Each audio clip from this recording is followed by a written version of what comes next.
we Oh, we that's we awesome, man. we wanted to do something for the players that's in the small markets like ourselves. I've been in some mastermind groups and investor fuel and some different things, and everything is geared towards the guys that's in Dallas Fort Worth metro area, and that guys like us that sit in these small markets. We're like, yeah, we don't do that. We ain't got that. We can't niche a list down and add three niches to the list and have a 250,000 people to Right. market to. I said we do that. We got 30. You know, Yeah. I mean that's it. So we wanted to do something to kind of target the smaller investors out there Yeah, I in love small that. towns around the country. So And David, are you in West Virginia too? yeah, yeah, Okay. yeah. We're Yeah, both. you guys are much smaller than me, but I like to consider myself in a small market, but nothing like West Virginia. So Yeah. hats off to both of you. It's impressive. You Yeah, we're in about a 250,000 people. Okay. That's our market area. Wouldn't you? It's about that, right, Travis? yeah, 250, we're it's 300. small, man. Yeah. It's small. Okay. Yeah, You it's a little bigger cover than I thought. I you cover thought it West was smaller Virginia. I though. mean, you cover North Carolina the whole, right? I cover, I would say most of the smaller counties, honestly, like we're not in Charlotte, it's like the biggest metro in North Carolina. I don't want to mess with that. We're not in the beach. We're not in the mountain towns. So kind of just like central, because where I'm from is Durham, which is right in the middle. And so when I was growing up, that was probably like 150,000. Now it's probably like 400, 500,000. But that's where we started. Then we kind of just expanded out. So we're probably a 90-minute radius from that city. So now we have a bunch of other smaller markets that kind of add up to probably over 1 million people that we're going after, but they're a bunch of smaller counties. So Yeah. That's we're in about a quarter 250, 300,000 people, but in West Virginia we got really rough terrain, and you know that's a big swath, a big area that we cover here in the central part of Mhm. the state. So, but we have to do that to have enough market, All right. to so Yeah, and we have to be able to do a lot of different things, to I bet. Yeah. yeah, yeah, You got to maximize those leads for sure. yeah, we definitely do. Yeah. But you're doing pretty much virtual wholesaling then, correct? From you're in Arizona. 100% virtual. Yeah, I'm in Arizona now, so moved out here end of 21, and yeah, 100% virtual. Really, we went kind of virtual, when COVID hit, obviously. It's kind of when we went virtual while I was still living there. And then obviously now I'm 100% virtual. I can't go there. So That's great, man. How many people are on your team and stuff? it's eight, not including me. So nine altogether. Yeah. Okay. Are those people there? Are they virtual? Or are they, stuff like that? They're all over the world, man. So we got people in the Philippines. I got one in Pakistan, and I've got a handful actually in Bolivia now. They just joined the team this year, and so now Nice. we're half in Bolivia actually. So they've been amazing. All right. Fantastic, man. That's Yeah. impressive. Well, thank you. Yeah, Yeah. I'm impressed with you guys. So I'm glad to be on here. I'm gonna start letting people in as they come in. Over the next few minutes, people just start coming in. Hey, Hayden, how you doing, man? I think you're muted. Yeah, there we go. All right. Yeah, happy New Year's Eve, brother. Yeah, nice to see you here today, man. This is Hayden the first time here. I met Hayden last week. He's got a crazy story, David. I'd like to for you to meet him sometime too. But yeah, it's good to have you here, man. Appreciate you Absolutely. Thank you for having me. for sure. Yeah. So Jasper, how'd you start building that out? I mean, I'm just curious, uh, uh, finding people in Bolivia and different places. So, I mean, what was, Yeah, man. So I started just on Upwork. I think where everyone kind of goes to Upwork. So that's how I found my first virtual assistant. He's still with me today. okay. So I'm blessed. I'm blessed to have that. But a lot of virtual assistants over the years just came as referrals from existing team members. So that's been super helpful. But my first connection to Bolivia was with this company called somewhere.com. And so I wouldn't recommend them unless you guys have like a budget because it's very expensive. Like they charge a placement fee and it's very expensive in my opinion for a virtual assistant. But I was blessed with it, because I found the first one there in Bolivia and she's been amazing. And then all the other hires came from her, right? So I paid one placement fee and then I got four people out of it. So I was just lucky with that. But yeah, they're a good company. Like I said, it's just expensive because they charge that placement fee based on the annual salary. So Okay. Yeah. We've talked about doing some virtual stuff, Travis and I. I mean, we've never really, Travis has done a little bit here and there in some different markets, but so we're kind of yeah, if you looking guys to if you ever expand want to out a talk little. about it, let me know. Yeah. Yeah. Come to North Carolina. That'd be fun. Yeah.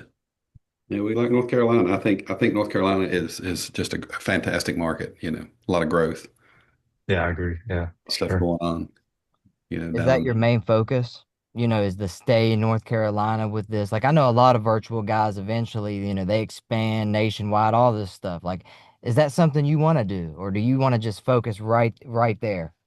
I hope not, man. I don't want to, but I mean, we've been blessed. I don't think we've even come close to tapping the markets that we're in. So I feel like there's a lot more juice left to squeeze out of those. So if I get to the point where, we have way too many deals or not enough deals, I should say, then maybe. But at this point, I've got the opposite problem. So No, that makes total sense, man. Do you have a lot of I know last time we talked, you were doing a lot of SMS, you were doing a lot of cold calling. Well, your team was. How does that look today? Like, I know a lot's changed since we talked. It's about a year ago now, or maybe going on a year. yeah, man. I think it was around this time last year. Yeah, Yeah. but so this is my first year since being in the business 2018 that I wasn't cold calling at all. So we completely took a year off from cold calling, and I don't think I'm going back. So that was an interesting change because I've been, TTP. That's how I got into the business. But yeah, stop cold calling. So we're doing SMS very heavy. We send out 15,000 texts a day on the SMS side of things. And then we're doing online ads now. So PPC is really ramped up for us. And pretty much those two. I get some referral leads, here and there, but it's really just those two channels. That's that's amazing that you say that because I remember our last conversation and you were talking about how SMS was still bread and butter, but over the years of doing it, it hasn't been working as well. So it's cool to know that you're still doing it. It's still working because a lot of people are backing away from it. I know, like people ask me every day, like, Travis, can I text? Can I text? So what is your answer for that? Like, I know you text, but how do you answer that for people? Absolutely. I tell everyone to do text and they don't listen to me. So, but more leads for me. But no, man, I mean, it's alive and well. I mean, I've turned on a few of my friends that actually do listen to me to it and they're crushing it with it. Like one of my buddies was just telling me, he's like, hey man, I'm doubling down on SMS. Like it was my best channel this year. And so I get a lot of texts like that from people that I've told to start texting. So that's exciting. I'm happy to see other people succeed with it. But yeah, I would say just sign up with a good provider. Like we use Launch Control. I do have an affiliate link that's like I don't promote it or anything like that. But I use Launch Control. REI Reply is a good one. Smarter Contact is a good one. Lead Sherpa is a good one. Batch Leads. There's a bunch of them.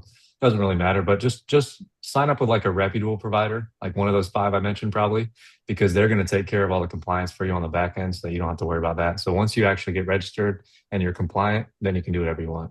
It's a free for all after that, but you do need to make sure you do get registered up front so that you're not, doing it illegally or anything. Okay. Now that makes a lot of sense. So you're sending, did you say 1,500 texts a day? 15,000, 15,000. 15,000. Gosh, I was Yeah. way off, man. I heard what's wrong with my ears, man. No, So you're good. do you feel like that like it's a given that, in a market like yours, you have to send that many texts out? Like that's normal? I mean, I wouldn't say it's normal because we started with 1,500. Like you said, I think that's Okay. like the lowest plan that Launch Control offers. So we started with that, but it's just like I would be silly to not keep spending more and more money on this because it continues every single quarter to be our best performing channel. And so I'm just like, how much money can I spend? Like I want to spend until it breaks, essentially. Like if our ROI starts going down, of course I'm going to adjust. But at this point, it's staying consistent, if not getting better. So we just continue to spend more on it. Wow, what do you feel about how you feel about that, David? I know you're not a big texter. Isn't that cool to hear like just different experiences outside of what we're used to? Because Yeah. here in West Virginia, I'm sure texting, I've done texting like in my virtual markets that I was in, and it worked wonders, but I've never done like a full on text blast here because this is the type of market, man, like you don't have a lot of people calling. You don't have a lot of people texting. Like I call people and they'll say, nobody's ever called me and asked me this before. That's awesome, man. You know? That's the Yeah. best when you get started like that. Yeah. So how are your conversations with your text? So how does your process look? Like, are you getting, because I'm sure you're not doing everything in text. That's the dream, right? But I'm sure you have to get on Oh the yeah. phone. So how does that look? No, for sure. Yeah. So I mean, I should specify for anyone who's listening or might watch this back, but like texting is a marketing channel, right? But when I say we don't do cold calling, we do a lot of cold calling. It's just not a marketing channel for us anymore. So every time a lead comes in, obviously my team is cold calling those leads, but they're just not cold calling like mass marketing like we used to do. So They text, and then we look for two positive responses from the text message. So if they say yes one time, we don't count that as a lead. We want to ask a follow-up question. And then if they give us another positive response, immediately that gets pushed to the team. And then we want to call them ASAP, once that lead comes through. But we just changed it that way because we noticed some people would just say, like, they would spam us with like, yes, yes, yes, yes, yes. If they're doing that, that's not a lead. They're typically just messing around with you. So we like to ask them a follow-up question, actually get them to say something. And then as soon as they give us that second positive response, then we push them through. So we just adjusted that over the years because we found out we're getting a bunch of spam leads coming through. But ever since we did that, it's been pretty good. And then yeah, hopefully to that answer the question. I'm sorry, went on a tangent Oh there. yeah, no, you're good, man. I just wanted to let people that's on here know a little bit about the process because when they hear like texting, if I'm just getting started and I hear, oh, I can text and get deals, I'm thinking, oh, well, I don't have to get on the phone with anybody. There's no Right. process involved. It's just easy. And so Yeah. there's still a system involved. You still have a process. It's just like any other business, is what I'm trying to show. 100%. Yeah, 100%. You're not gonna, I mean, we might have maybe a couple over the years that like we've actually closed a deal over text, like never spoken to a seller, but those are very, very rare. Like most of the time you need to actually build that connection with someone on the phone and actually, go through a sales process with them. So Yeah. You almost want to question those, right? Like you're like, wait a second, we got yeah. to do a little bit more background check on these people to make sure they're Yeah, who you they need to say send they me your are. ID, like make sure you're legit. Yeah. Yeah. Well, David, I know we kind of just went, usually we start off a little different. Like we usually start off kind of like David introduces. We kind of just kind of went in and started talking. You got anything you wanted to bring up, David, before we go any further? Like I know you usually have like some disclaimers and stuff, I Yeah, know yeah, yeah. people's getting in We'll here just get now. started. Yeah.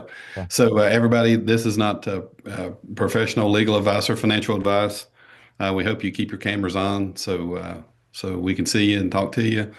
Um, Outside of that, just everybody make sure you know that we are recording this and we will play it back and we will send it back out to our group and we will put it on our YouTube channel. And so, that's kind of our disclaimers. We want to introduce Jasper Cool. He's a virtual wholesaler from Arizona, Well, and he's his from North primary, Carolina. well, he's in, Either way works. Yeah, Yeah. either way works. yeah, yeah, and Sorry. his primary market is in North Carolina. So he's got a really good system, and we think that he's got a lot of great information for a lot of you that's going to be watching either the live or the playback. He's got a lot of good information about how to get started in a lot of virtual markets, and we've got a lot of people in our group that are new or just starting to work in a virtual market. We even have some people from that's international trying to work markets here in our group. So. That's uh, so cool. so this is Jasper Cool. Jasper, if you want, just real quick, give a little background to everybody and so they kind of know something about you. Sure. Yeah. Well, thank you, David and Travis. Thank you both for having me on and the warm introduction. So for anyone who hasn't met me, which is probably everyone because I'm not famous or anything, I got started in real estate in 2018. I was just looking for a way to make extra money, and it turned into just a blessing for me. Honestly, it just changed my life. And so 2018, I got started in North Carolina, Durham, North Carolina, if anyone's familiar with that. And I was just doing stuff in my own backyard, driving for dollars, meeting every seller on every appointment. And that took me far. It did. And then in 2020, obviously shook out the whole world and I had to change things around, had to go virtual. It was funny actually, because not only did COVID happen, but during that same time, like a couple months prior, the county that I was working in got hacked, like literally got hacked by Russian hackers. And so like you guys can look that up, but it sounded like it was fake to me at the time, but it was legit. And so not only did I have to, transition virtually because of COVID, but that main market shut down for me. It was like 3, 4 weeks that it was actually shut down. And so I had to transition in some other cities and other counties. And so that was a blessing in disguise looking back. But that was kind of my first forte, I guess, into virtual wholesaling because I went in some markets that were like 60, 90 minutes away from me and I didn't want to drive on every appointment. So I started learning the process. And then once I got it down pat, I was like, hey, let's move across the country. And so we did that. And now we're out here in Arizona and we're still, 100% working in North Carolina. So yeah. Nice. Yeah, that's good. So does before we go any further, does anybody have any questions for Jasper right now? Anybody want to ask anything? Everybody just crickets. It's all good. Well, That's go all ahead. good. What kind of CRM are you using? I've been looking at the CRM softwares, but I haven't picked one yet. I'm just curious what you would suggest. I know you said like you're not um doing affiliate stuff or anything like that, promoting it, but just out of curiosity, realistically, I'm trying to wholesale virtually and in person, but right now I'm in Arlington, Texas, and I'm looking to get into that. I've been cold calling some agents this morning, trying to get leads for distressed properties, but when they start coming in, I'd like to have a CRM software that I can upload all the information to and keep track of everything instead of just using like Excel or something basic. I'd like something designed. Can you help me with that? For sure. Yeah, for sure, man. I mean, it's a great question. I'd love to hear what Travis and David have to say too. Me personally, I use what's called Podio. So you can go on there. I think you can set up a free one and you pay like $25 a month or something for some automations and stuff. But you do have to kind of build that out. So for me, I bought it from someone else who is no longer selling it, unfortunately. So I can't even like affiliate them. But like I have this Podio that they kind of built. So it was like out of the box for me. But like I said, if you're tech savvy, you can build it yourself. You can just set up different flows and whatever fields you want to have in there. But if you're looking for something just like super simple, there's one that's literally called Less Annoying CRM. It's like $15 a month. I recommend that to anyone who's getting started because that's what it is. Like it's not annoying. It's super simple to set up. You can get active like really easily. So that's a good one. And then there's a bunch of other more fancy ones. But if you're just getting started, I wouldn't recommend that because you can start spending a couple $100 a month on a CRM. You don't need to do that. So Absolutely. yeah, Thank you. sure. No, I love it, man. I agree with everything that he said. I started off with a notebook and pen and paper, and that was so Yeah, unorganized. me So don't too. don't do that. Not so, what he said. I really like, and I am an affiliate when I say this, but I really like Deal Machine. Okay, and the reason now it don't have all these automations and follow up drips, but what you can do is set a task and give a note. And if you have all the data there and everything accessible to you, then it's an easy way to do it, to start out because all you really needs to be able to organize your leads, put them in categories and set tasks for them. As long as you can set your task. I love Podio, but now Podio's been bought out and they want money. So like you Yeah. only have so many tasks a day. You only have so much a day you can do before they're like, pay us $30 a month, which is cheap and affordable, but still, that's where I'm at with it. But I think that it really doesn't matter. Just pick a CRM, low cost, pick Podio, or what was the other one you said? Less annoying is Less annoying. Yeah, less Less less annoying. annoying CRM. I could yeah. send a link to that one because it's like less. But I heard of that one from Tom Kroll, and so I just recommend that to people getting started because it's pretty simple. But yeah, Deal Machine's awesome too. And also I use Mojo Dialer for a long time. Like I don't use them anymore because I don't cold call, but they're actually pretty good for a CRM, and it's only $10 a month for Mojo Dialer. So that one, same thing. Like Travis said, you can just do notes, you can set tasks. It's very simple, but it's robust enough, I think, for getting started. Yeah, Thank you. you're welcome. You can spend hours just trying to find the best CRM and Yeah. learn and ask people which ones to use. Yeah. Just pick one and don't focus on it too much. Less annoying. He just put it in the notes. There you go. Um, I mean, I would get it today and just start putting all of your agents in there, all the information, and keep in touch with them. Yeah. that's exactly what I'm about to do. Okay, Jasper, I got a question. If we got a lot of newer people that's just trying to get into the business, and Mhm. so some of them are in their own markets or they're doing virtual markets, what would be some advice that you would give to the new wholesaler that's just kind of getting started? What's first things first? What would you recommend they do? Maybe a piece of software, anything like that, lists, where would you start?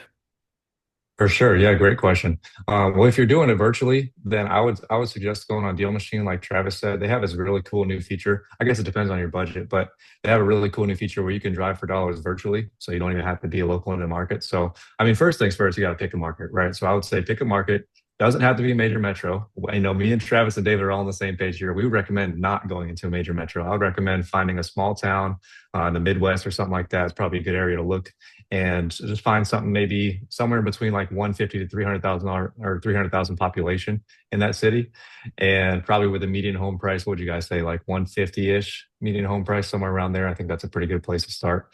So, I mean, if you just type that in Google or ChatGPT, I'm sure it'll give you a list full of cities, and then you can just pick your favorite one.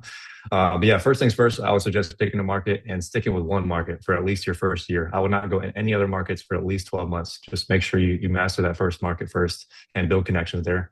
And then, like I said, I got started driving for dollars. So now you can do it virtually with Deal Machine. I think that's a really good option if you have a little bit of a budget. You can go on there and just look for distressed properties yourself. Or they do have this AI tool that you have to pay extra for, but it'll like kind of look for those properties for you. So that's pretty cool. But then, other than that, all you really need is a cell phone and a laptop and start calling those people up. So if you're using Deal Machine, they'll find the phone numbers for you. If not, there's a bunch of skip trace providers that I can recommend to you, but just don't overcomplicate it. Just try to find phone numbers and call those people up and have a conversation with them. I think that's the most important thing, failing forward, and just don't worry about a script. Don't worry about anything else like that. Just try to have conversations with people and see if you can solve their problem. That's really what it comes down to. That's good. Neil asked in the chat, how do you test a new market before targeting it for a campaign? For example, do you send a X number of mailers, text, or call? So do you do that? Do you do any testing in new markets? Definitely. Yeah. Yeah. Great question. So yeah, for us, now that we send out so many texts a day, like I was saying, we'll just buy a list and we'll just give it, until that list runs out. So I would say a good place to start is probably like 500 records. I would say that that'll give you, and when I say that, it's like 500 people with phone numbers. So I would say that'd give you a really good kind of barometer on a market. If you go through 500 people and you've got absolutely nothing, probably move on to a different market. But in most cases, when you go through 500 people, you're going to get a handful of warm leads. And you're going to be able to work those leads, and you're going to start getting some traction. So I would say that's probably the minimum I would go for, is probably about 500 people.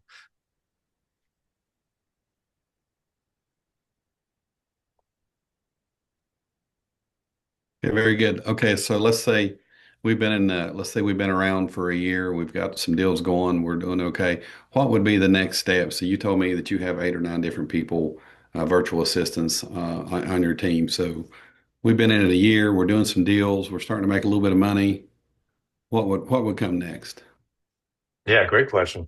I mean, it's kind of case by case. I would say I'll just answer for me personally, Sure. but I think it comes down to different personalities. Like some people, they're really good on the phones. They like talking to people. Other people, hate that side of the business and they want to get off it. So I would say, hiring out sales should be your last thing if you're good on the phones. But if you're one of those people that's not good on the phones, you really don't like doing it, maybe hire that position first. But just my opinion, I would say hire out all the admin stuff first, so that you can spend your time doing what makes you money, which is talking to sellers and talking to buyers and getting deals closed. So that's what I would recommend, is hiring someone to do all the stuff we're talking about, which is building the CRM for you, pulling these marketing lists, doing the texting, doing the cold calling, so that you're only spending your time doing the highest dollar per hour things, which is, like I said, talking to sellers or talking to buyers. It's really only two things in the business to make money. Either you're getting a deal under contract or you're selling a deal, right? So I would just spend all of your, reinvest your money into freeing up time so that you can go and make more money. That's what I'd recommend for sure. Okay. And we talked there before a lot of people got on the call. Um, can you give us again some places that you picked up your virtual assistants or? Yeah, definitely. So Upwork.com is like the biggest marketplace. Everyone probably heard of that one. They've got commercials and stuff on TV now. But Upwork.com, you can go on Fiverr.com. You can go on one that's called onlinejobs.ph. That's specifically for Filipino employees, which are, very good people. There's one called somewhere.com. I would not recommend that one necessarily unless you have a bigger budget. But those are just some places. And then Facebook groups are very, very good. Facebook groups are probably the answer to everything in today's world, honestly. Like you can get anything you want if you just go on Facebook and go on some groups. And so you can literally search up on Facebook like Filipino for hire, something like that. And you'll literally see like 10 groups. You just go in there as an employer, not an employee. You go in there like, hey, I'm looking to hire for this position. Give a quick description. You'll get flooded. You'll literally get flooded with DMs, and it's free. So I would definitely recommend Facebook groups for anyone getting started. And it just gives you practice interviewing those people and kind of seeing, what these people are looking like. So I think those are a good place to start for sure. Okay, if you do that and you start getting flooded with some of these calls, what is it specifically that you would be looking for your first VA? I mean, what characteristics or what do you look for to Yeah, great question. yeah. Yeah, I mean, I guess it depends on the role, right? So like if it's a speaking role, then that's literally all I'm filtering for up front. So that'll filter down people really quickly. So if it's a speaking role, I'm going to ask them to send me a video introduction, 30, 60 seconds, nothing fancy. But I just want to see how they interact with the camera and how their accent is, of course. And I'm not trying to be rude by any means, but when they're going to be on the phone with sellers, especially in these markets like we're in or in the Midwest, if it's a Southern seller, they're going to sniff that out right away and they're going to hang up on you. And so if you sound like you're in a call center or you're across the world, they're going to hang up on you. So first thing you want to filter for is English. Just do they sound like someone that you're friends with? That's all you need to really filter out right there. And do they seem like someone that you'd be able to talk to, or maybe close your eyes, even listen to them without looking at them? Do they sound like someone that you would speak to? Like if you call the phone, if you call like a credit card company, for example, you know who you're getting on the other line, and it's always frustrating. So make sure it's not someone that sounds like that, right? And I'm not trying to be rude, but it's just the truth. Like people are going to hang up on them. So that's the first thing. Make sure their English is good and make sure they just, have a good tonality and everything like that. And then after that, I like to have everyone take a disc test, and you can have them do that for free. Just Tony Robbins has like a free one online. Make sure they take a disc test, and then you can just plug that into ChatGPT now. They make it really, really easy. You can be like, hey, I'm looking to hire for this position, give them a little bit of detail, and then upload the disc test and be like, hey, does this person look like they're a good match for this role? And they'll tell you right away. They'll be like, hey, this is a high D. And if it's for a sales role, it's a great. But if it's for like an admin, more detail oriented role, it's not. Those people are really like go, go, go. They want to, get deals done and stuff, but they're not so much at the organized side of things. So that's really helpful. Get a disc test on them, and then just the resume, just a simple resume. Just see what their background is looking like. We're not really looking for college experience or anything like that. Like I don't care, but I do want to see what their past jobs look like. If they're bouncing around, like if they have 5 years of job experience and they have 50 jobs, that's a red flag. You want someone who's been able to keep a job for multiple years on end. So those are just a few things I would say I'm looking for. I love that. And just from my experience too on Facebook, I think that what he said was great. You're gonna get a lot of flooded DMs, but just you got to do your due diligence because sometimes if they're out of the country, they lie about their age, and you might be Yeah. dealing with a 12-year-old. Like I'm telling you, you got to check this stuff.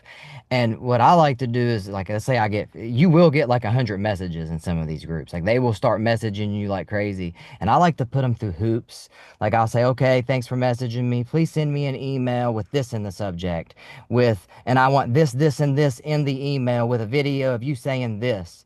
Then I go through those emails and I say, who actually listened? Who Yeah. actually did exactly what I said step by step and didn't leave anything out? And that's going to bring you from like 100 people to like 10 people, 15 Yeah. people, and then do interviews with all of those people. That's what I've done.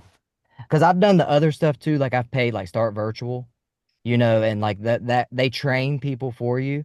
And I didn't have a good experience with cold callers, but I had great experience hiring out like bookkeeping with companies like that. So like yeah, the admin tasks are really key with these VAs because once you start getting them on the calls, I'm not saying they won't bring you deals, but like you go through a lot more data sometimes if that accent is not right or if they don't understand certain things. Like I remember the first time I got a VA, he was cold calling and the guy was like, oh, the house was built 5 years ago. But then the guy continued to ask, well, how old is the roof? How old is and he's like, dude, 5 years old. He didn't understand. So that's the stuff you got to be aware of. Advice for sure. Yeah, also, Jasper, Neil had a question, but I wanted to ask you just to explain it to everybody in case they don't know what the disc test is.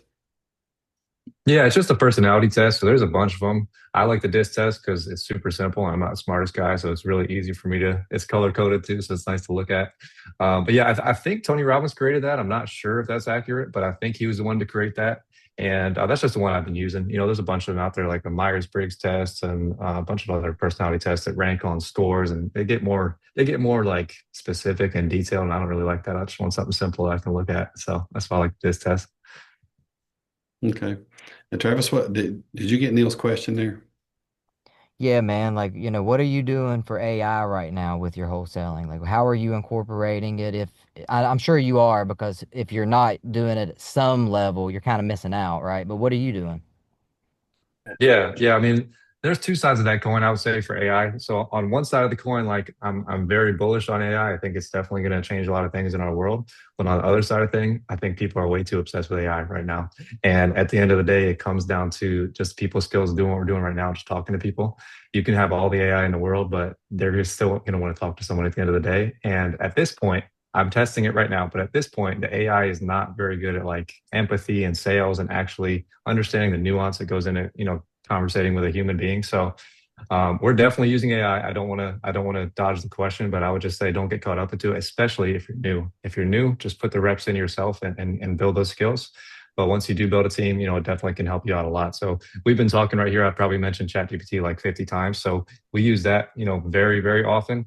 And for things like I mentioned with the disc test, like uploading PDFs, like anytime we get a quote from a contractor, we upload it. We're like, hey, run through this, give me a line by line description. Is this high or low? We do stuff like that all the time. So it's going to save you a bunch of time and money on lawyers. So you don't really need to have a lawyer draft your contracts anymore. You can have AI drafted and just run with that pretty much. Definitely, have your lawyer review it if it's something more intense. This is not legal advice, but like the chat GPT can definitely help you out with all kinds of paperwork and stuff like that. And then in terms of AI agents, I use a phone system called Smartphone. And so they do have a new AI agent which takes inbound calls for you, which is really nice. So like if you're not available on the weekends, for example, you can set your hours that you're available. Anytime that you're not, it'll just automatically go to this person. And like I said, they're not going to close a deal for you, but they can get that basic information. And that's nice. And so for me, like my company, everyone's different, but for me, I just have that person, the AI thing, answer the phone like, hey, this is an AI assistant for, my company. I don't want them to act like a human being because people are going to sniff that out. So I just tell them straight up, this is the AI assistant. Can I help you, or would you rather be transferred to a human? That's like the first line he says. And then, if they want to proceed, which most people do, they don't even care. They just keep talking to this AI. He gathers all the information, and he transfers it over to my team. So that's pretty cool. So I definitely think there'll be more stuff like that where it's actually useful. But in the meantime, I would just say maybe spend like 30 minutes to an hour a day learning about AI, but don't make it your full day. Make sure you get out there and have those conversations with people. So Love it. That's the best answer you can give. And I see you, Neil, you mentioned market analysis. And yeah, man, like, like you could use Chat GPT, like he just said, and like you could look at the sold, the comps in the last 3 months, 6 months, 30 days, whatever, and you can put all that data into there and have it do all that work for you. So yeah, you can definitely use it for that. I've done that. yeah, definitely. Yeah, the common theme with all this, for our listeners and people on the call is over and over again, technology's there. These things are great, but when it comes right down to it, it's a people business. It's a communication business. It's a talking to people, having conversations, reaching out to people. I mean, it always comes back to the same constant, in this business, no matter what avenue of the real estate business you're in, it's always a contact business and it's always about people. And what you got to think about when you're doing this is a lot of this is usually the biggest investment in people's lives is their homes. And so, you got to make contact. You got to talk to people. They got to feel comfortable with you. So, Travis, you got any more questions there for Jasper? Yeah, man. So I know one thing I want to talk about is we do something very similar, Jasper. And you did that post and you were talking about how you look in the neighborhoods of places you've already done deals. So the other day, I have a guy named Jared that just started working with me, and he's doing some cold calls and stuff. And I pulled a list, and I was like, "You need to call this list because me and David just did a deal over here, and there's Yeah. another." I said, "I guarantee there's another house over there." And I think he kind of slept on it and called some other lists, and then we have a PPC lead come in a few days later in that neighborhood. So man, like I want to talk to you about the neighborhood list. Like how long have you been doing that? How did you figure it out? When did it come to you? Yeah, man. Well, I started doing that literally when I first started the business. So it's like every time I did it before I would even close a deal. And so now we actually adjusted it to every time we get a contract signed, not even close a deal. Maybe the contract falls out, but we're still doing it. So I first started doing it, like I said, when I would go on an appointment and maybe I get the contract, maybe I don't. But as soon as I'm done, I'm driving that whole neighborhood and not just that block. I'm driving like 5 block radius, that whole area, if I don't have another appointment, of course. And I'm tagging every single property I can find that looks like it might be beat up. And that literally was just how I got my deals when I was first starting. Like that just compounded on itself, and I was just getting deals and deals and deals. And everyone knows once you sell a deal or buy a deal in a neighborhood, you know exactly what you want to lock the next one up for. So it makes your whole business so much simpler and so much easier. So everyone do that, definitely. I'm glad that you're talking about it because I thought I was the only one at some point, but I'm glad that more people are catching on. It works so well. Like I don't have the number in front of me. I should, but we've closed, I would say, almost half of those deals that we closed this year came from doing that. And so now, being virtual, it's different. I just draw a circle, like a big circle. There's no like exact mile or whatever, but I go on Deal Machine. I draw a big circle around whatever deal we just got under contract, and then we just buy all that data. We don't put any filters on it. Don't do anything. We just buy all that data because, worst case, if someone just recently bought a property, they'll just be our buyer. So I don't put any filters or anything there.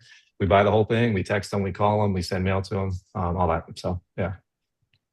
It's beautiful. How many deals do you have going right now? Do you know? Under contract, I can get a number for you. I think we're at 20 or 22 or something like that. Yeah, 20. What, like on average, how many a month are you doing? This year, we just closed our 92nd today. So the last day of the year. And hopefully, we will see. Hopefully, we have one more closing before 2026. So that breaks down to, I don't know, eight a month or so around there. Gosh, I wish I had my Tom Kroll bell right now and I'd be ringing it for you, you know? That's cool, man. That's cool. Yeah, That's we're really we're good. blessed for sure. It's not me, it's my team, but we're definitely been blessed for sure.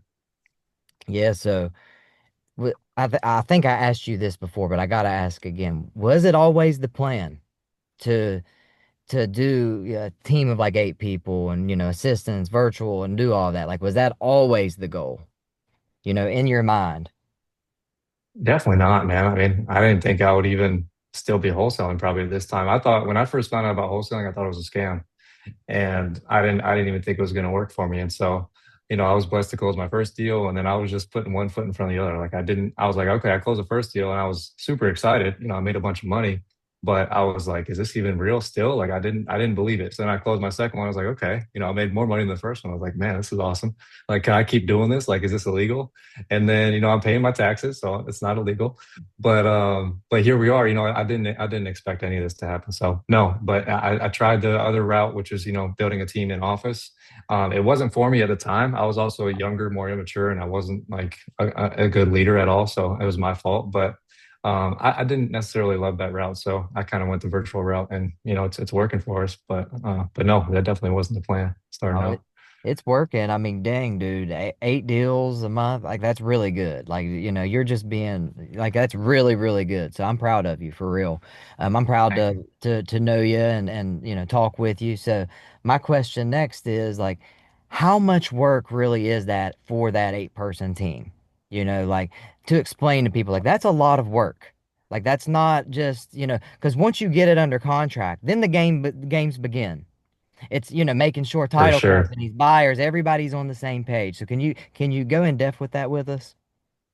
Yeah, for sure. I mean, that's the hardest part of the business. So I've been very blessed to hire an amazing transaction coordinator just this year. Up until now, it was me.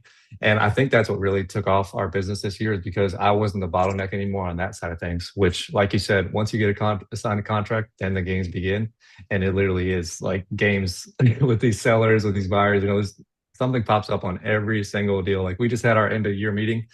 And we were just going over like the craziest stories that we had over the year. And we were talking for like an hour, my team and I, because we just have so many, things just going on throughout the course of the year with all these deals. But yeah, I mean, I would say that's what took us to the next level. Like our previous best year was 66, and now we're at 92, hopefully 93. So we literally, 25 plus whatever that is. I'm not a math major, but a bunch of extra deals because of that transaction coordinator. So that was a huge, weight off my shoulders.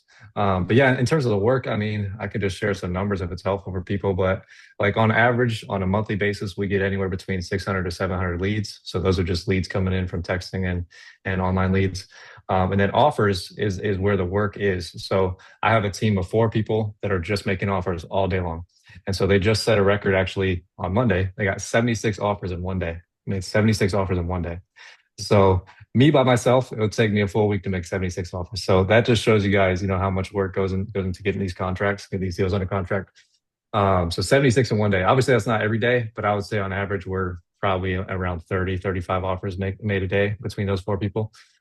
So that's a lot of work right there in itself. I don't envy them at all. I'm grateful that I don't have to do that anymore. And then on the back end, we have to put a lot of work in to sell these deals, especially this year. The market's kind of changed quite a bit. And so it's not like you can just send out an email blast and sell your deals anymore. You actually have to, call these buyers and put in some more work. So we've noticed that as well. Like we're sending out still thousands of emails and texts every deal, but it takes a lot more manual effort in calling these buyers, building those relationships like we've been talking about. So That's awesome. I mean, I'm telling you, man, like there's not many people that can do that much volume just with a small team. Like it's I it's appreciate it, man. You're way too kind. No, it's for real. Like I know a lot of people, you know a lot of people. We know that like, I know people who have an 8 person, 10 person team that still are just doing 3 to 5 deals. So that's a lot extra. So it's cool, man. So you don't want to get any bigger? Like, because I asked you earlier and you said, I don't play, like, you don't plan to, but there was something that said, well, we might have to, is what I kind of got the Yeah. gist of. Do you feel that way?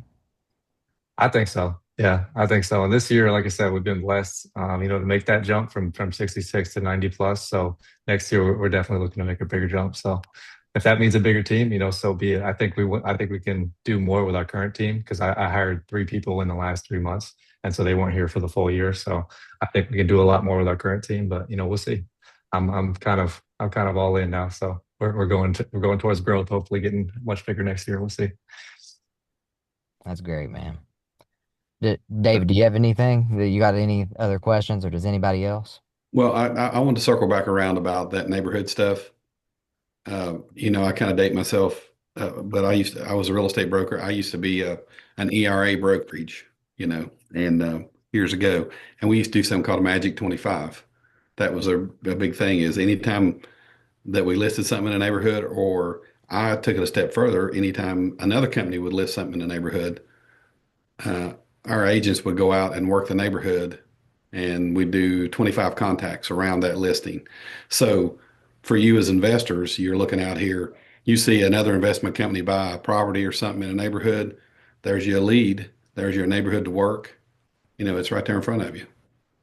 The old adage in real estate was real estate signs are pregnant. Once one goes up, then another one will pop up in the neighborhood. And if you notice that in neighborhoods you live in, nothing will be for sale for 6 months, a year, and all of a sudden one sign will pop up, and then another and another.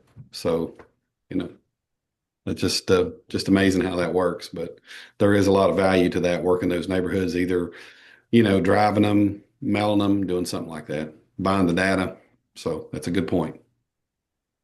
Yeah, that's a great point, David. I love that saying too. You just said, what was it saying?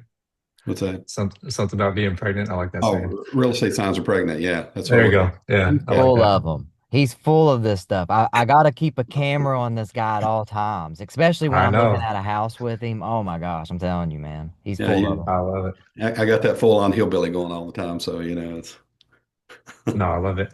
I love it. But yeah, that's great advice. And guys, too, especially if any of you are doing land, I know this works particularly well for land, but when you get a property under contract, it doesn't only work for finding sellers, it works for finding buyers. So with land in particular, it wasn't me who coined this thing, but you can send what's called neighbor letters, which is literally just send a letter to all the neighbors and see if they want to buy that property, especially if it's like in a residential neighborhood and there's a bunch of houses around it. A lot of times a neighbor will want to buy it up just so they don't build a house next to them or something like that. So that works really, really well for finding buyers. And then too, if you have a house under contract, one thing we do is we just go on Land Glide, which is a paid tool. I think it's like $100 a year. It's pretty inexpensive. But we go on there and we just do like a radius, manually, and we just look for every single LLC nearby to our property, and we just call them up. So that works really well too. Just finding all the buyers nearby that might own something. Yeah, man. I love the neighbors. The neighbors are just so important. David talks about this all the time too, and I couldn't tell you. Like I've been in front of houses, putting lockbox on houses when the neighbors look at me and I look at them, and I can tell, and I'm like, hey, how's it going? And they're like, hey, you buying that place? And I'm like, I'm thinking about it, or why? Do you want to buy it? And then I'd end up assigning it to the neighbor, Yeah. just for the exact reason Jasper just said. They wanted to tear down the house, even if they never do it. They want to tear down the house. They want to make sure that that property is taken care of and it doesn't remain what it is. Everybody wants to control their neighbors. I don't want a crazy neighbor beside me if I can help it. Yeah. Great point. Yeah. So yeah, buy everything you can around you. That's always been my motto. Buy all the houses, land you can, and try to control it as much as you can. And does anybody else have any questions here for Jasper? I mean, he's given us some really good points here and some really good ideas and some really good information. So this is a great opportunity for you to Don't be ask. shy. Don't be shy. Yep. You you hear me? I'm really bad at interrupting guys too. Like if you could go, I listen back to these recordings sometimes. I'm like, man, I just interrupted David or I interrupted Jasper. I got to do better at that. So, but yeah, it's just normal. We got to be vulnerable. You can't just get on. Like if you want to learn and you have a question, you got to ask it. Just like when you're on the phone with a seller and or a buyer and it's time to do business, you got to say those things that's going to make you nervous. You got to be vulnerable in these. That's my success. Those moments of vulnerability, that's when I grow the most. That's the times that I get the best deals. But but anyway, I don't know. I could keep ranting all day and talking. Um, so I know we talked about what you're doing now, but I did want to touch on a little bit about who you are as a person, like who you were before all of this, because your story matters, right? And we can hear all your wins today, but if we don't hear really what it took to get there, people really don't relate to it as much. So I like to Thank you. show that Jasper's just a regular guy. So can you talk about that? Like, can you talk about, I know we talked about jobs before. Can you give us a story of who Jasper was before he was a business guy, a wholesaler? Yeah, for sure, man. I mean, like you said, I'm just the same guy, just a lot more blessed. But yeah, man. I mean, when I first got started, I was working at Bar Taco. So if anyone's familiar, if you're not, get familiar. The place is really good. But they're located all around the country, I think, at this point. But when I was there, it was kind of like a newer restaurant concept. So I actually really enjoyed there because if anyone knows me, my favorite food is tacos. So it worked out perfectly for me. But I stayed there a lot longer than I wanted to because I like the environment, I like the food, and I just had a lot of fun with people. Like I like being a part of a team. I think that's why I built my own team because I played basketball growing up. I love being on team sports. I play baseball too and a bunch of other sports, but basketball is my main thing. So I love being a part of a team, and I just love getting to know people and just having that camaraderie. So after high school, I was chasing the basketball dream for a little while, and then I got my first job. Or my first job was at Bojangles in high school. So if anybody knows Bojangles, I'm pissed off they don't have one out here in Arizona, but hopefully they'll open one soon. But that was my first job, and so then after that, after I hung up the basketball dream, then I got a job at Fridays, TGI Fridays. So I was serving waiting tables there, and that was fun. I think it helped me indirectly with sales. Like I think Travis and I were talking about this, but when you're just like selling cocktails or burgers or whatever, it's still that interpersonal thing, and you have to kind of get to know someone and actually find out what they want. Like you don't just want to pitch them like, hey, why don't you buy this thing or whatever. They used to tell me actually at my job, like when you go up to the table, ask someone, hey, can I get you a Coke or this today? And I didn't do that because I thought it was stupid. Like I don't want to force something on someone like that. So it kind of helped me just like get to know people, build those interpersonal skills, and have a bunch of fun with my coworkers. So, um, excuse me. So that's where I started, and then transitioned into working at Target, and then worked at Bar Taco. Worked there for a couple of years, and then after having some bad experiences with my manager, I was kind of like getting fed up with it, and I wanted to make more money. And so I was just like looking online to make some more money, and I stumbled across real estate. It was either real estate or copywriting. I was going to buy one course, and I chose real estate. So then here we are. But yeah, I just kind of fell into that, and then I was very blessed that my high school basketball coach had actually gotten into wholesaling as well. So he walked me through my first couple of deals. So like I said, without that, I probably wouldn't have never figured it out. But he gave me the paperwork back then before there was ChatGPT. He gave me the paperwork, the contracts to use. He gave me the closing attorney to close with, all that stuff. So he really, without him, I wouldn't have closed anything probably. But after those first few deals together, I tried to do a few deals by myself, and then the rest is history, I guess. So. So you're just a regular guy is what I was trying to show. I mean, you're just like anybody else on this call. Okay. You had a little bit of help. You got some, just like me. I had people around. I put myself in a circle of people that knew what they were talking about and that could help me, right? And I wasn't afraid to do that and to ask for help. And I just jumped in, right? So that similar, right? That's what people have to do. They just have to stop getting their feet wet. They have to get in a circle of people who's doing deals or somebody who can help them, right? And just jump in all the way, right? Because I mean, I talk to a lot of people, man, who are afraid of taking that first step. They've have you done have you talked to any sellers yet? No, but I've been doing, and there's nothing wrong with that, but I've been learning for 6 months or a year, and eventually you just got to make those calls, right? Was that the hardest part for you? Like, what was the hardest part for you getting started, even with help, and how did you get over it? Yeah, the hardest part for me, man, was making calls. That phone weighs 1,000 pounds before you pick it up, man. So it was like I was an introvert too. So like getting into the waiter jobs and stuff like that, it really helped me get on my shell. But like I was that person who like I'm not gonna make a phone call. Like I'll order my Domino's pizza online. I'm not gonna call that pizza place up, right? I was that person. So I was terrified of the phone. And so literally I had to trick myself into doing it. And I would just like turn on Sports Center in the background and I would turn on Mojo Dollar and be sitting on my laptop on my lap, but I'm not looking at the screen. I'm just like watching sports, trying to take my mind off it. And then when someone answers, I'm just like, shoot, I got to go into the script. I have the script in front of my, in my face as well. I print it out and I just memorize that. But the calls were the hardest part, man. The calls were the hardest part. And every single day, it wasn't easier. That was the hardest part too. Every single day I woke up, I was like, man, I don't want to make a call today. But once you make that first call, it doesn't get easier. But once you make that 10th call, it starts to get a little bit easier. Once you start speaking to people, it starts to get easier. But then I will say the next day, it was just back at square one. Like it never really got easier for me. Now it's easier. But that first like year, it was a challenge, man, just to make those phone calls. So that was my biggest struggle, honestly, getting started. But I will say, like, I didn't really have a choice because I quit my job prematurely when I got my first deal under contract. And don't do that. If anyone has a wife and kids or something, don't do that. At the time, I was a single guy, so it didn't really hurt me.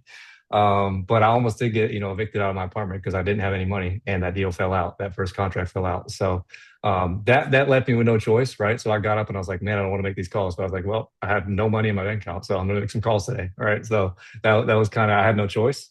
But you can do stuff like that. Like you can do like mental games for yourself. You don't have to actually quit your job and have no money. I wouldn't recommend that strategy. Um, but one thing I heard from Tom Kroll that really stuck with me, because he's a family man, he's had kids for a while. I was listening to his podcast and he was like, what if someone kidnapped your wife and kids and they said, you're not going to get them back unless you get a contract today? And that was the mindset I went through. I didn't have wife and kids, so I said something else to myself. But I was like, what if I had to get a contract today before the end of the day? Like, how would I act? What would I do? And I just kept that every day because at the time I did have to because I was gonna get evicted, be out of my butt. But yeah, I would say that definitely helps. So I would just say have a sense of urgency and put in that work every day for sure. Yeah, that's good, man. That's good stuff. What about you, David? You got anything else you want to say, man? I talk so much, guys. That's my problem. I love to talk to people. I love to get on here and connect with you guys. But I'd love for other people to talk. And I see a lot of people in here. I see Isaac's in here. You haven't said anything, Isaac. How you doing today? I'm good. Sorry I was late. I just had some stuff to take care of, but I'm doing good. How are you? Good, man. Good to see you. You got any questions, man? You've been listening for a while. Do anything, or you got any issues right now, or questions in general? Don't even have to be about anything we talked about today. No, just watching and listening and learning. Okay, I appreciate you, man. It's good seeing you. Good to see you. I just like to call people out. I like people to talk to us. So what about you, David? What else do you got to say today? Well, I mean, it all comes down to the same thing as breaking outside your comfort zone. You die in your comfort zone. And so even somebody that's been in the business as long as I have, I still try to do things that make me uncomfortable. My wife's like, why do you do that? Why do you want to take that on? Why do you want to push yourself to do that? And I'm like, well, because that's where the growth is. That's how you get better, is you have to push yourself and do things that you really don't feel comfortable doing. I mean, it's tough when you're younger in the business, and it gets even tougher as you get older because you definitely want to stay in your comfort zone. You've made some money, you want to kind of stay there, but the true growth is keep pushing yourself to do something that makes you uncomfortable. So I tell my kids that all the time. I tell them that's the key to growth, and I would tell anybody else that, as after spending 25, 26 years in the business, just keep pushing and keep doing something. And we hear about a new deal structure, a new way they're doing deal. Hey, we'll jump in and try to do that. I'll try one of those deals and see how I like it and see if it breaks me outside of what I'm normally doing. So we got, was there a question there, Travis? No, they were just asking if it was being recorded. Yeah, it's being recorded. Um, but yeah, I mean, what's everybody doing for New Year's? Like, what's the goals, Jasper? What's next year's plans for you and your business, man? Yeah, I mean, hopefully just keep growing. I mean, with God willing, we keep growing. I haven't finalized our goals for next year. I'm going over that with my team next year, or next week, I should say. So I haven't finalized. We want to put a number on it. This year, our goal was 84, and we were blessed to accomplish that. But next year, I'm not sure what it'll be. But I do like to put a number on it, so we all have something to strive for. So I'll let you know if I follow me next week. I'll let you know what we're shooting for next year. But definitely growth for sure. Man, I find that like, most people that I know that's really moving, really doing deals or really just doing what they say that they're doing, right? I find that they don't have a lot of like they have goals, sure, but they just have a focus. They know where they're going. They know it's the same momentum as last year. Little things pivot, things change, but it's not like, oh, well, I'm going to the gym. I'm going to start going to the gym every day. Those people don't say that. So it's cool to hear that answer from you because it wasn't your general answer of, oh, well, here's my New Year's goals. Like I like it, man. That's why I wanted you on here. Like that first call that we had, man, I just connected with you so much. And I told David, I said, we got to have Jasper come on because we only want to bring people on who's real and who's doing deals and not just trying to sell a course to people. Do you offer that, by the way? Like, are you a coach? Like, what do you? I'm not, man. I'm not. Maybe in the future sometime. Probably not, to be honest with you. I just like doing deals, man. I was talking to one of my team members today. I gave them, from today to Friday off because we were doing this call. So I moved things to yesterday for our weekly call, whatever. Thank But you. anyways, I gave my team from today to Friday off. And two of my guys actually came in today and they got two contracts signed. So it's just like I just love working with my team and like working myself. Like it's funny. I was talking to my guy Eduardo, and he was like, "Man, I love this job. It's just like a rush. Like every time you get a seller who says yes, or like they seem like they're about to say yes, it's a rush, man. It's like I don't talk to sellers anymore, but I do talk to buyers. That's my side of the business right now, and so I feel the same way. Like every time I get an offer or a buyer who wants to buy our deal, I just get it like so excited. So like, yeah, I just love that side of things, and I want to keep going and building the business. So long-winded answer, but right now I'm not really trying to be a coach or anything like that. I just rather build the business and hopefully build leaders within the business that they can accomplish their goals. So Yeah, I mean, you could definitely do it, but I found that too, that, when you're really doing a lot of deals and have a team, it's hard to coach because it's hard to take time away from doing what you're doing and your team. And I get it. I totally understand where you're coming from because it's a whole nother business and job in itself, just like rental properties. Rental yeah, properties is a whole nother business. David knows, he's had his experience. But yeah, man, I really appreciate you coming here today and spending some time like New Year's Eve, moving things around for us. That means oh, a it's lot all to good, me. man. I appreciate you guys for having me and everyone who tuned in today. Thank you for giving us your time. It was a pleasure, and I don't mean to say that like I don't want to help people out. Like I definitely do. So if you guys ever want to have me back on, I'd be happy to. But yeah, I appreciate everyone who tuned in today, and Travis and David, thank you for having me. Thank you, man. I really appreciate you coming on. And to everybody that's watching, we're truly grateful for you watching and coming on and being on the calls with us. Travis and I were just trying to provide a little bit of information and service to you. We're not selling you anything. So if you could shout us out to your groups, maybe follow our Facebook page, Small Market REI. We'd really appreciate it. And we look forward to 2026. Happy New Year, and hopefully we'll have 50, 51, 52 calls next year and provide some valuable information and help you along the way. And as always, feel free to reach out to us anytime you'd like. We will try to answer all questions, and if we can't, we'll hook you up with the right people. Travis? Yeah, man, I appreciate everybody. Jared, you just said a bunch of stuff. If you want to hop on here real quick, man, we talked. If you want to hop on here and talk, you can. I mean, you don't have to before we leave. Can't hear you. I see you though. See. Can you hear me now? I hear you. How you doing, man? Not too bad. I want to first say I do appreciate you all getting on here and just kind of talking things out. I'm very new to all this, so it was really nice just to kind of get to sit back and soak everything up. You talked about your goals for 2026, and mine for this instant is I just like I said there, I just want to build myself through wholesaling, just through discipline, my confidence, and consistency. I can say since the last phone call that you and I have had, Travis, probably been on the phone call about 10 times now. Four times today. I'm actually hoping to go look at something this evening to kind of work some numbers over to kind of get more stable in myself. But just getting to kind of sit back and hear from you all is a blessing on my side, and especially hearing I can't make scroll through names to make sure I'm not mispronouncing someone's name. Jasper, Yeah. where you said kind of in the beginning when you first saw wholesaling, you thought it was a scam. Um, it's definitely been my thought in the beginning, and but now as I've gotten to really broke things down more and hearing you say that, it just kind of firm believes it that this is more of a business than just a scam. And I enjoy you saying you enjoy working with the team because it brings excitement and joy to it as well, especially when you get to share those wins with other people. So I can see where you're coming from on that. So I appreciate you all and I appreciate your time. Oh, that was great, man. Thank you so And much for sharing that, man. For real. I'm happy Thank to you, have Jared. you here. I hope you come every week, but if you can't come every week, just pop up every once in a while, man, because like that first call I had with you, man, I could tell. Like I talked to a lot of people and like it's like with a seller. You have intuition about things and you start to see patterns in people and I'm like, man, that kid's going to do something. He's going to do something, I'm telling you. So, before we go, if it's okay to be vulnerable, can you tell people your story? So I'm 26 years old, and it's actually been 11 years ago since this year. I was diagnosed with leukemia. I was diagnosed with ALL leukemia, with something called the Philadelphia chromosome.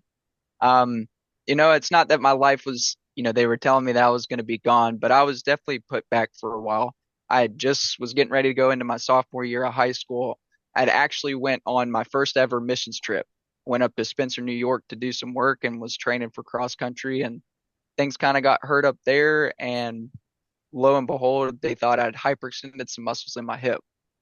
After that, I came home and started running and started having some more issues. And lo and behold, they took me back to the hospital and things came out a little bit more and they sent me down to Cabell Huntington Hospital.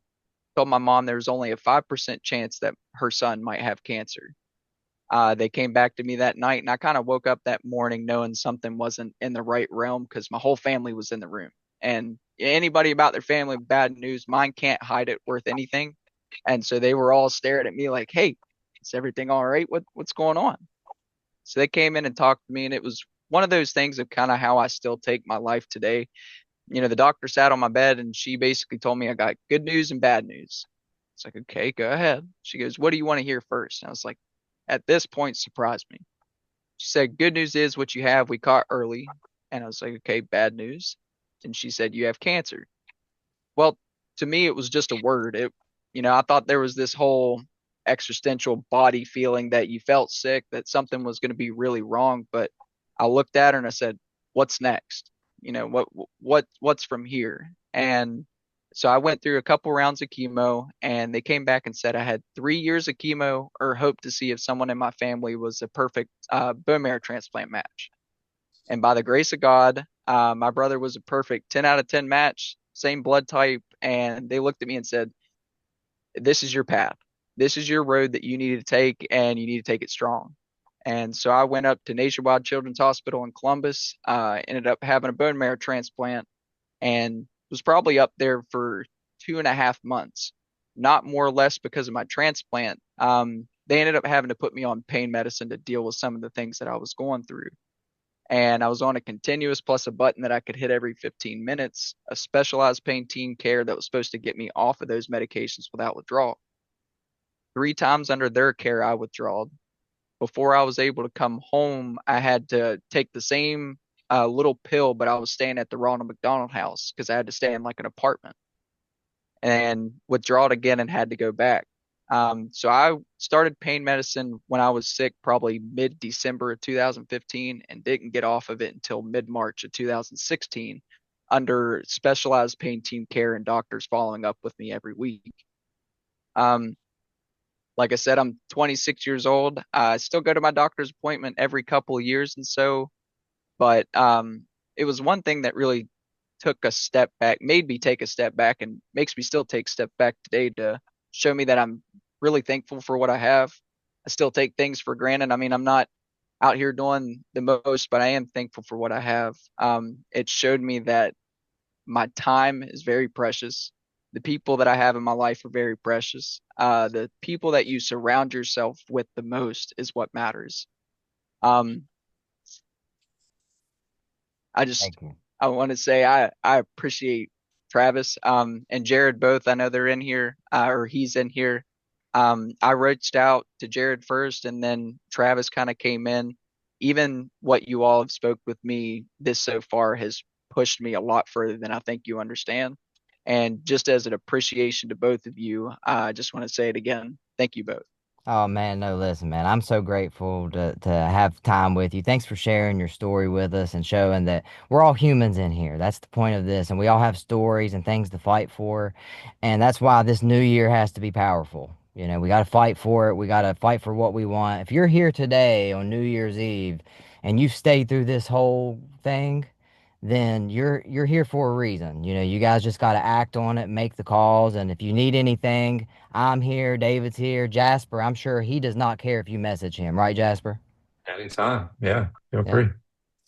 But all right, I appreciate you guys. David, you want to end us out real quick? All right, everybody. Thanks for being here. Look forward to a great 2026. We'll be doing these Zoom calls every Wednesday at 2 o'clock over the next year. So hopefully, we have some really good guests coming up for you, and hopefully we'll all grow a lot and we'll learn a lot. So thank you for watching. See you Thank later. you. Thank you, everyone. Happy New Year. God Happy bless New you Year. all. Later. Thank you all.